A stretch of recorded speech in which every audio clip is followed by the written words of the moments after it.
é para vocês. Eu queria que fosse realmente informal, uma conversa íntima, né? E espero que também seja um desafio. Mas vamos começar orando, tá bom? Obrigado, amado Pai, que o Senhor está aqui com a gente agora, nesse lugar, nesse momento. O Senhor ama cada um desses rapazes, desses homens que estão aqui. O Senhor ama mais do que nós imaginamos, mais do que compreendemos, mais do que queremos, às vezes, aceitar. E Pai, é tão fácil estarmos focados nas coisas erradas. Que o Senhor possa nos ajudar a focarmos naquilo que mais importa para Ti, para que tudo possa estar no seu devido lugar. Então eu sei que o Senhor quer falar a corações, que o Senhor possa nos proteger de distrações e cansaço, e que o seu Espírito possa falar livremente o seu recado para cada homem e jovem que está aqui agora. Em nome de Jesus. Amém. Eu quero começar lendo uma história. Não escrevi essa história, mas se eu pudesse escrever, escreveria assim. E uma história para você usar a sua imaginação. Então, presta atenção. É uma história assim, de tempos medievais, de cavaleiros. O reino não conhecia guerreiros mais fortes que esses três. E os três não conheciam uma donzela mais bonita que a filha do rei. Cada um dos cavaleiros tinha pedido ao rei o privilégio de tê-la como esposa. E agora tinha chegado a hora do teste. O seu teste será uma jornada, explicou o príncipe. Uma jornada até o castelo do rei, através de Hemlock. A floresta? Um cavaleiro indagou. A floresta, respondeu o príncipe. Houve silêncio, enquanto os cavaleiros ponderavam as palavras. Cada um sentiu uma punhalada de medo. Conheciam bem o perigo de Hemlock, um lugar escuro e perigoso. Algumas partes cresciam ao ponto da luz do sol nem conseguir chegar até o chão. Era também a habitação dos penotes, criaturas pequeninas e muito astutas e maliciosas com olhos amarelos. Penotes não eram fortes, mas eram espertos e eram muito abundantes. Algumas pessoas até criam que os penotes eram uma realidade de viajantes perdidos, transformados pela escuridão. Mas ninguém tinha certeza. E viajaremos a sós? Perguntou Carlyle. Uma pergunta estranha para o originado mais forte dos três cavaleiros. A fúria de sua espada era famosa em todo o reino. Mas mesmo esse soldado experiente sabia que era tolice viajar pelo Hemlock desacompanhado. Cada um de vocês poderá selecionar um companheiro. Mas a floresta é escura, as árvores tornam o céu negro. Como acharemos o castelo? Essa vez quem falava era o Alan. Ele não era tão forte quanto o Carlyle, mas era bem mais veloz. Ele era famoso pela sua rapidez. Alan deixava seus inimigos completamente atrapalhados, com seus escapes por trás de árvores e por cima de paredes. Mas ser rápido não adianta nada sem direção. Por isso Alan perguntou, como encontraremos o caminho? O príncipe balançou a cabeça, pôs a mão na sua mochila e tirou uma linda flauta de marfim. Só existem duas flautas assim, ele explicou. Esta e mais uma na posse do rei. Ele levou o instrumento aos seus lábios e tocou uma linda música. Nunca os cavaleiros tinham ouvido uma música tão bela e tranquila. A flauta do meu pai toca a mesma música. A música dele te guiará ao castelo. Como assim, Daguala? 3 vezes ao dia o rei tocará da muralha do castelo. Quando o sol nascer, quando o sol estiver no seu pico e quando o sol se pôr. Procure escutá-lo. Siga a sua música e você achará o castelo. Só existe uma flauta igual a esta? Apenas uma. E você e seu pai tocam a mesma música? Sim. Era Cassian quem perguntava. Cassian era conhecido pela sua atenção. Ele sempre estava alerta. Via o que os outros não viam. Conhecia a procedência de um viajante pela terra na sua rota. Sabia o tamanho de um exército marchando pelo número de aves que observava levantar em voo. Considere o perigo e escolha seu companheiro com cuidado, o príncipe exortou. Foi o que fizeram. Na madrugada do dia seguinte, os 3 cavaleiros montaram e entraram na floresta Hemlock, e atrás de cada um estava o seu companheiro escolhido. Para as pessoas do castelo do rei, os dias de espera passaram lentamente. Todos sabiam do teste e todos pensavam sobre qual cavaleiro ganharia a princesa. 3 vezes por dia o rei mandava música para as árvores de Hemlock, e 3 vezes por dia o povo parava de trabalhar para escutar. Após muitos dias e incontáveis vezes de ouvir a música, o vigia viu 2 figuras tropeçando para fora da floresta. Ninguém conhecia identificá-los. Estavam muito distantes do castelo.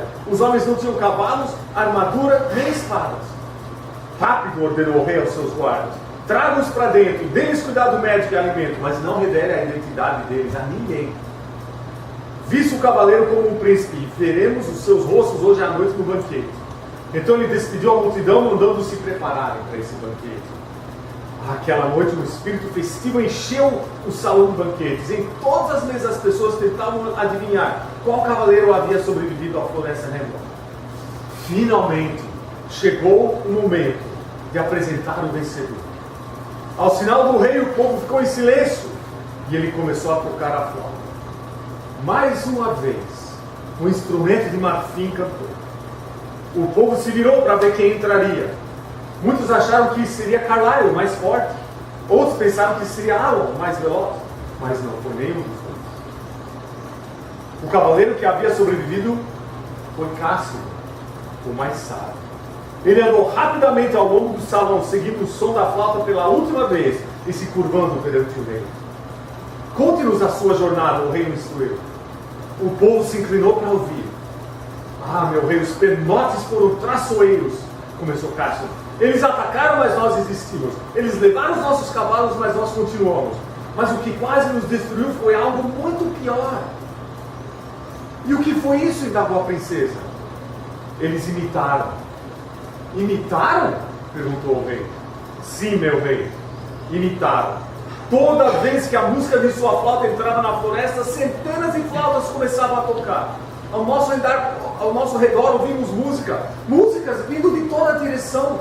Eu não sei o que aconteceu com o Carlyle ou Alon, ele continuou, mas eu sei que força e velocidade não teriam ajudado nem um pouco a ouvir a flauta correta. O rei fez a pergunta que estava nos lados de todos presentes. Então como é que você ouviu a minha flauta? Eu escolhi o companheiro correto, ele respondeu, enquanto pediu para o companheiro de viagem entrar. O povo suspirou. Era o príncipe. E em sua mão ele carregava a sua flauta. Eu sabia que só havia um que podia tocar a música como o Senhor, meu rei, explicou Cássio. Então eu pedi para que viajasse comigo. Enquanto viajávamos, ele tocava. Eu aprendi tão bem a sua música, ó rei, que mesmo se milhares de flautas falsas tentassem escondê-la, eu a conseguiria ouvir. Reconheci a sua música e eu a segui. Essa história, para mim, ilustra claramente o que tantos cristãos, especialmente jovens crentes, não entendem. Que o relacionamento com Jesus Cristo é um relacionamento real, é um relacionamento de 2 pessoas vivas. Não é um amuleto, não é uma sorte. Mas se nós não alimentarmos esse relacionamento, nós certamente vamos ouvir as músicas erradas. Vamos levar para longe do nosso Salvador. Então é um desafio muito grande essa intimidade com Deus. Eu sei porque eu trabalhei nisso, sendo filho de missionário, eu sabia todas as respostas certas, eu sabia as expressões certas do meu rosto, eu sabia fazer tudo na igreja para agradar todo mundo. Mas eu não tinha um relacionamento vital com Jesus Cristo. Era só, sei lá, era coisas memorizadas, era uma rotina, uma tradição, e eu trabalhava os sintomas. E é fácil você resolver sintomas, pelo menos por um tempo, mas continuam sendo só sintomas. problema de não ter o desejo de ler a Bíblia como deveria e realmente parar para ouvir a voz de Deus e aplicá-la à minha vida, de não querer realmente passar tempo em oração, de não querer falar para ninguém sobre o meu relacionamento com Cristo, todas essas coisas. E eu vim a entender muito mais tarde que essas coisas que eu ficava focando não eram problema, eram só sintomas.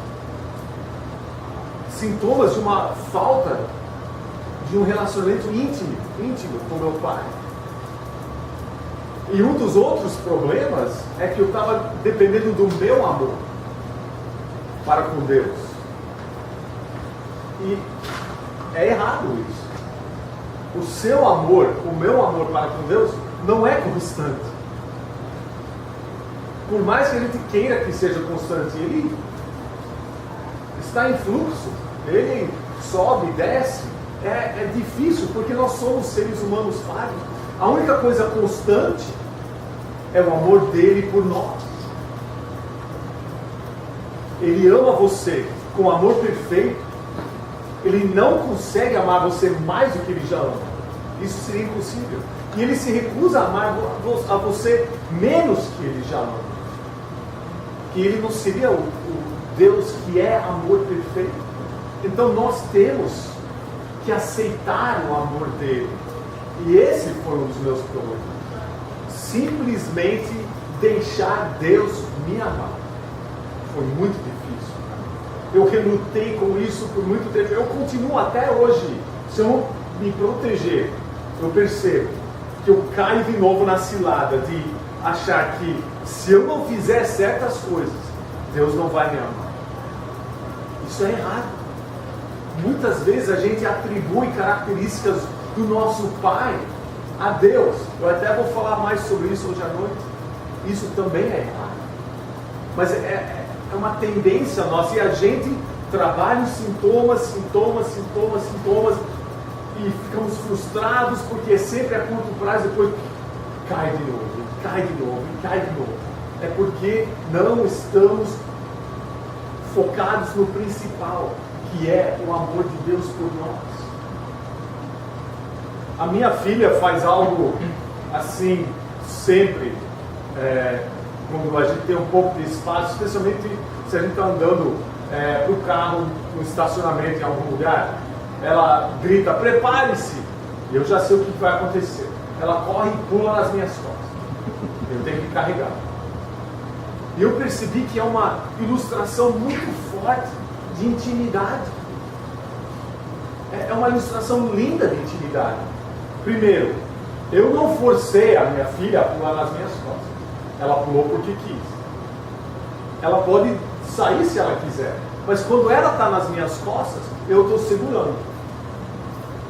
Só que, quando ela está nas minhas costas, ela não pode estar fazendo um monte de outras coisas.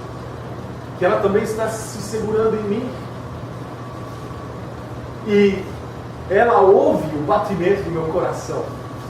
Porque ela está tão próxima assim. Ela pode sentir, ela sabe o que faz o meu coração acelerar. Ela entende mais sobre os perigos.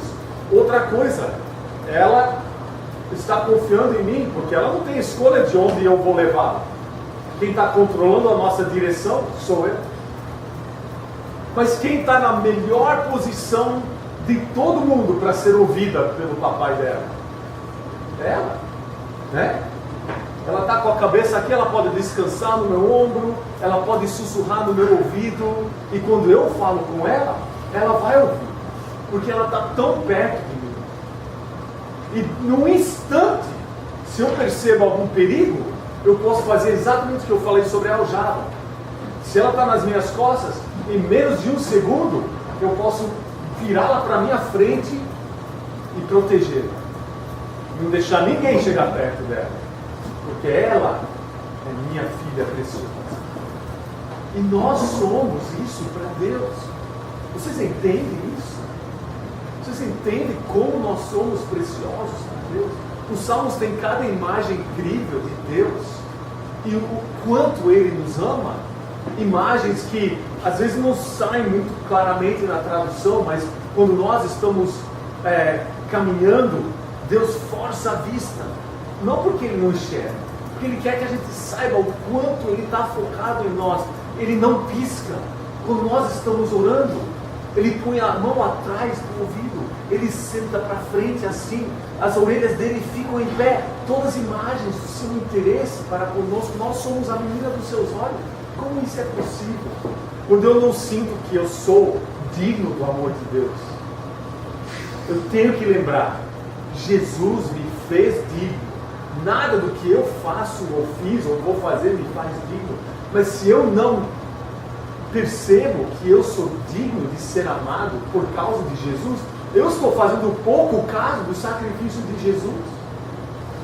Jesus me fez aceitável a Deus. Vocês sabem que tem só um lugar em toda a Bíblia que fala sobre Deus correndo? Uma imagem só, na Bíblia toda, de Deus correndo. Que é na história que infelizmente tem o pior título de todas as histórias da Bíblia. Filho pródigo. Não tem nada a ver com o filho pródigo. É um pai que perdoa. Essa história não é sobre o filho, é sobre Deus. E ele correndo, não se importando com a sua própria dignidade, que era desonroso ele correr. Mas o amor pelo filho falou mais alto do que qualquer outra coisa. E ele correu em direção desse filho, de braços abertos. Esse é nosso Deus, meus queridos. Esse é o seu Deus. Em Deuteronômio 5:29, a gente tem uma imagem rapidinha do coração de Deus.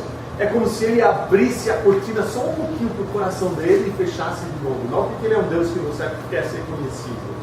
Mas às vezes a gente não percebe essas preciosas joinhas que vêm do íntimo do coração de Deus. Deuteronômio 5:29, a situação é a seguinte. Moisés está repassando tudo no finalzinho da sua vida para o povo judeu, antes deles entrarem na terra prometida.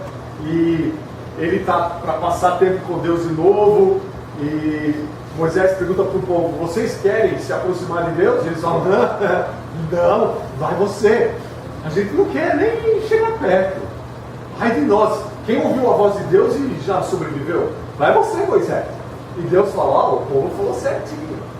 Foi muito sábio eles falarem: não, nós não queremos nos aproximar demais não, vai você. Agora olha o que Deus fala no versículo 29, Deuteronômio 5:29.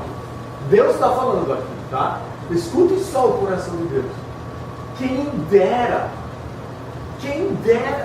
que eles tivessem tal coração, que me temessem e em todo o tempo guardassem todos os meus mandamentos. Só tem duas coisas aí: temer a Deus, guardar os seus mandamentos. Uma palavra que resume guardar todos os mandamentos de Deus é obedecer. Tema e obedeça. Tema e obedeça. Aí tem um resultado. Deus continua: quem dera que eles tivessem tal coração que me temessem e em todo o tempo guardassem todos os meus mandamentos, para que bem lhes fosse a eles e a seus filhos para sempre. Não é complicado. E tem tantos livros, tem livros que infelizmente são mais esotéricos e humanistas do que bíblicos, mesmo sendo escritos por cristãos, que estão tentando passar uma fórmula para você. Faça essas 5 coisas, 5 vezes por mês e você vai ter um bom relacionamento com Deus. Ou a minha lista é essa, a minha lista é aquela. Deus fala: me tema e me obedeça. É incrível. O que eu acho mais incrível é o homem mais sábio que já viveu, Salomão. Fez cada besteira também, Mas que legal que Deus inclui essas coisas. Já pensou quando Davi, Salomão e outros chegaram para o céu e ficaram sabendo que todos os detalhes sórdidos e sujos das suas vidas estavam escritas para todo mundo ler? Imagina o rei Davi: sério, Deus? Mas por que o Senhor colocou isso? Poderia ter pelo menos não colocado isso, Que vergonha! Graças a Deus ele não colocou a minha vida aqui dentro. Mas essas coisas nos encorajam, porque o Salomão fez cada besteira. Eclesiastes, né, e a busca, depois de toda a sabedoria que ele tinha, vendo que tudo que ele quis fazer para ser como o mundo não adiantou nada. Mulheres, dinheiro, fama, coisas, né, ostentação. Aí ele está velhinho, ele percebe, né? Puxa vida, os dentes começam a cair, as pernas não funcionam direito. Lembre do teu Criador quando você é jovem. E olha o finalzinho de Eclesiastes. Com certeza você já leu isso, mas talvez você nunca percebeu. Mas acabamos de ouvir a batida do coração de Deus, né? Quem dera eles me temessem. Eclesiastes 12, 13. Não, porque nesse 5:29, sim, você teria que ter uma consequência. Se você temer a Deus, você vai obedecer. Né? Absolutamente. Isso está nessa sequência aqui. Né? Certamente. E outra, deixa eu já aproveitar o gancho. Hoje em dia tem um monte de pastores que falam: bom, temer a Deus não é bem temor. É mais uma reverência, porque Ele é maior que a gente. Me desculpa. Isso é doutrina de demônio. Temer a Deus é ter medo mesmo. Se você tem mais medo do que Deus pode fazer para você, do que qualquer outra coisa nesse planeta, você vai fazer as escolhas certas com mais frequência. Não é uma reverência. Isso é fácil. Mas você deve temer a Deus. Por quê? Porque Ele pode destruir corpo e alma no inferno.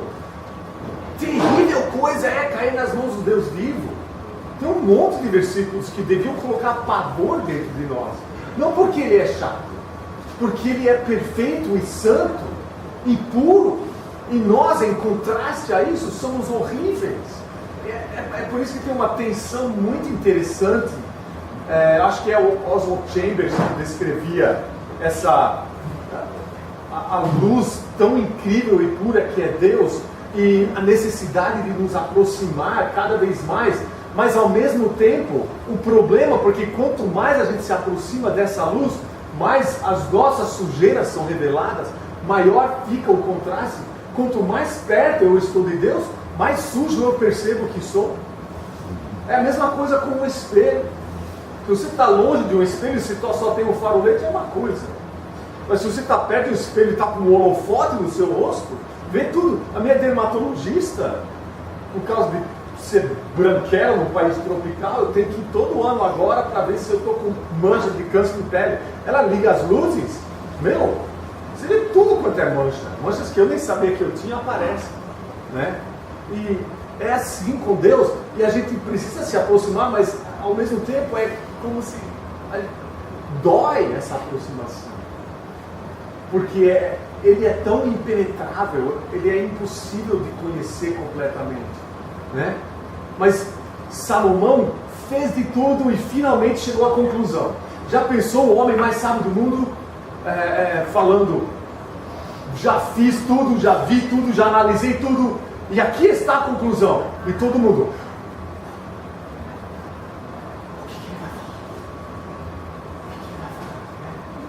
o que ele vai falar? Porque ele fala: depois de tudo que se tem visto e ouvido, olha o versículo 13, a conclusão é: teme a Deus e guarda os seus mandamentos, pois isso é todo o dever do homem. Sério, Salomão? Depois de tudo que você passou, é só isso? Interessante, não é? Salomão teve que escrever sua própria cópia a próprio punho dos primeiros 5 livros da Bíblia. É óbvio que ele não prestou muita atenção a muitas coisas. Mas isso me encoraja, porque ele foi bem mais sábio que eu e ainda assim cometeu alguns erros. Mas a conclusão dele, concorda ou não com o que Deus já declarou? Concorda. Tema a Deus, obedeça os seus mandamentos. Tema a Deus, obedeça os seus mandamentos. Então é um desafio para a gente. Nós temos que temer a Deus. Hebreus 10 fala em imagens fortes, uma coisa que devia nos deter de simplesmente não pensarmos e continuarmos a pecar, porque é como pisarmos o corpo de Cristo que foi sacrificado por nós. Você acha que você vai escapar ileso? É nesse contexto que Deus fala, terrível coisa é cair nas mãos do Deus vivo. Então a gente tem uma grande responsabilidade, queridos, de estarmos andando como Deus quer. Há pouco tempo nós concluímos parte do nosso estudo através do Sermão do Monte, com a porta estreita. E infelizmente, hoje em dia, muitos cristãos, evangélicos, podem usar o termo que quiser, não gosto mais desses termos. Eu falo para as pessoas na minha igreja, se você falar para alguém que você é evangélico, e eu ouvir, eu vou te bater. Qualquer um fala que é evangélico. Não fala que você é evangélico. Mesmo crente ou cristão. Isso é muito fácil, eu falo para eles. Eu desafio vocês a falarem, eu busco ser um seguidor genuíno de Jesus Cristo. A gente tem que se distinguir dessas pessoas e sermos diferentes, porque eles estão ensinando, talvez sem ensinar, mas estão ensinando, dando a impressão que você passa por uma porta qualquer estreita e que o caminho abre. E nós, como crentes, esquecemos que a Bíblia não fala isso. Inclusive, a passagem paralela em Lucas nos desafia a nos esforçarmos para entrarmos pela porta estreita. Porque poucos a encontram. Não porque Jesus escondeu. Jesus é a porta. Ele não está escondido. É porque poucas pessoas passam por ela porque entendem o que significa, à luz da Bíblia, passar pela porta estreita. Você entende, né? Que Jesus é a porta. Quando você, a imagem de você passar por essa porta é que você arranca tudo de você. Você está nu e cru perante Deus. Você não esconde nada. É só Jesus. E assim que você passa pela porta, você está num caminho apertado. Mas você não está sozinho. Jesus está com você. Os seus irmãos estão com você. E juntos nós devemos estar traçando esse caminho apertado diariamente, temendo a Deus, obedecendo os seus mandamentos. E nós vivemos num mundo onde o relativismo tomou conta. Muitos crentes não sabem distinguir verdade de meia-verdade. Muitos crentes engoliram a mentira, que até filmes que eu até acho bacana, mas são filmes que, sem perceber, promovem o que a gente chama de dualismo, né? Pergunta para um monte de crentes, quem é o oposto de Deus? Eles vão falar Satanás. Mentira! Deus não tem oposto. Satanás não é o oposto de Deus. Satanás é um anjinho pequenininho em comparação com Deus, que foi criado, rebelou, já foi vencido e um dia vai ser dominado para sempre, lançado no lago de fogo. Na linha que representa a eternidade, o mal é só uma marquinha. O mal teve um início e terá um fim. Deus sempre existiu, não tem oposto para Deus. Mas até Guerra nas Estrelas dá a impressão, né? Tem a força e o lado negro da força, e os dois estão sempre brigando e ninguém sabe quem vai vencer, né? O Yin, o Yang, né? Todas essas religiões orientais e essas filosofias têm infiltrado até o cristianismo, e a gente não percebe que a gente está dando crédito onde não deveríamos dar crédito. Então a gente não está entendendo o tamanho do Pai que nós temos, que está do nosso lado e é por nós, e nos ama com um amor tão incrível. Ele decorou cada detalhe de cada um de nós. Você já pensou sobre isso? É tão incrível pensar que Deus pode segurar o seu rosto e olhar, e Ele vê cada linha do seu rosto, Ele sabe o que representa, Ele guarda as suas lágrimas, e Ele sabe o porquê de cada uma delas, cada história. Nada é perdido para Ele, nenhum detalhe. E às vezes a gente faz pouco caso. Então o meu desafio para vocês, rapazes, é abrace esse pai maravilhoso e leve ele a sério agora. Agora, porque você só tem a ganhar se você fizer isso. Só tem a ganhar. Esperar até você for mais velho, se enganar, eu posso ainda curtir, né, o mundo e Deus. Você só vai sofrer e causar sofrimento em outras pessoas ao seu redor. Então, busque intimidade com Deus, acima de qualquer outra coisa. E passar tempo. Alguns de vocês talvez estão com namorada séria já, eu não sei, mas isso, você só tem isso por causa do tempo que vocês passam juntos. Não tem substituto, que nem qualidade versus quantidade de tempo, né? Você pode falar que você ama a Deus, mas o tempo que você passa com Ele vai revelar se isso é verdade. Porque você passa tempo com aqueles que você ama. Então, intimidade com Deus. Depois a escolha do companheiro certo, só tem um, Jesus Cristo. Intimidade com Deus é a chave. E eu gosto de ilustrar da seguinte forma: a gente é homem, então eu vou terminar fazendo isso, tá bom? Quero que vocês imaginem isso comigo. Isso aqui vai representar a minha vida, a sua vida. Mas a gente é homem, então é um carro. Quem não gosta de carro, né? Homem gosta de carro. Mas não é qualquer carro, porque é a minha vida, então é um carro da hora, né? É lindo o carro, espetacular, sabe? Não tem carro igual. E é meu carro, minha vida, meu carro. Então, quem dirige sou eu, né? Então eu entro no carro, fecho a porta. Entendeu? Imaginou o carro, Ferrari, cinto de segurança. E lá vou eu, estou dirigindo. Rápido, devagar, estou dirigindo. E eu percebo alguém lá no lado da rua, eu fico passando por ele, aí percebo, poxa, é Deus. Eu devia ter Deus na minha vida. Entra aí, Deus.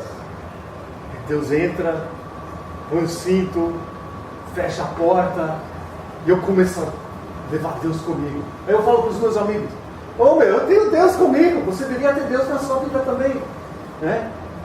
E de repente Deus fala: ô Davi, vai mais devagar. Não, Deus, deixa comigo. Ô Davi, entra à esquerda aí. Não, tranquilo. Tem alguma coisa errada com essa imagem? Tem? O que deveria acontecer? Está no assento errado. Ah, isso mesmo. Quem deveria estar dirigindo? Ele. Aí finalmente, tim, né? As luzes acendem. Eu saio, né? E falo para Deus tomar o volante. Então eu entro agora, eu sou o passageiro. Quem está no controle agora? Hein? Deus.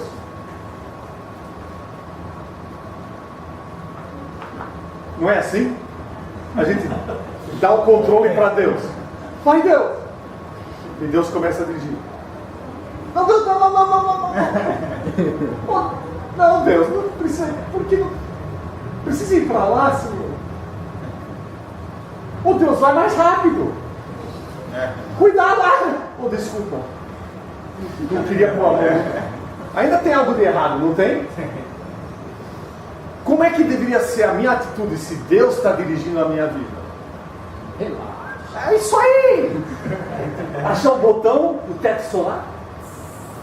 Vai lá, Deus, dirige aí! Uhul! Vento!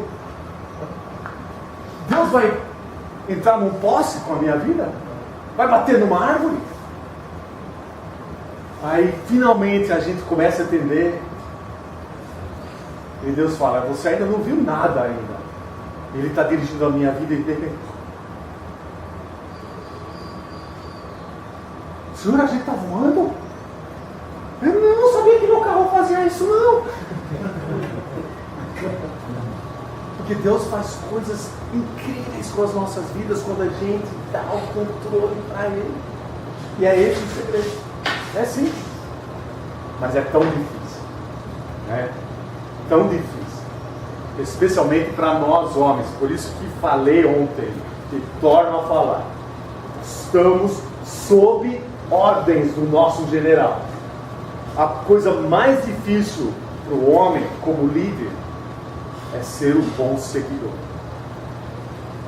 Então, só para deixar vocês pensando um pouco, vocês percebem, talvez vocês nunca perceberam, eu não percebi até ler um livro que eu achei fascinante essa parte, onde o autor estava falando sobre Adão e Eva no jardim, e a Bíblia não dá detalhes, mas obviamente houve algum tempo entre a Eva morder a fruta e o Adão morder a fruta, né? O silêncio de Adão, né? Você viu? E essa ideia, os anjos todos olhando esse casal, talvez segurando o fôlego em um ao outro, o que o Adão vai fazer? Ele vai escolher Deus? Ou ele vai escolher a mulher? Ele fez a escolha errada, né? E a mulher se tornou o Deus do homem. E até hoje, o inimigo sabe disso. E ele tenta sempre enganar, falando: aquela mulher, aquela vai resolver seus problemas. Essa não, aquela sim. Então o cara vai para aquela. Assim que ele fica com aquela, o que o inimigo fala?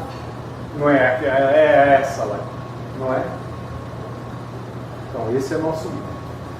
Mas se Deus está no controle da sua vida, você vai ser um contraste a esse livro.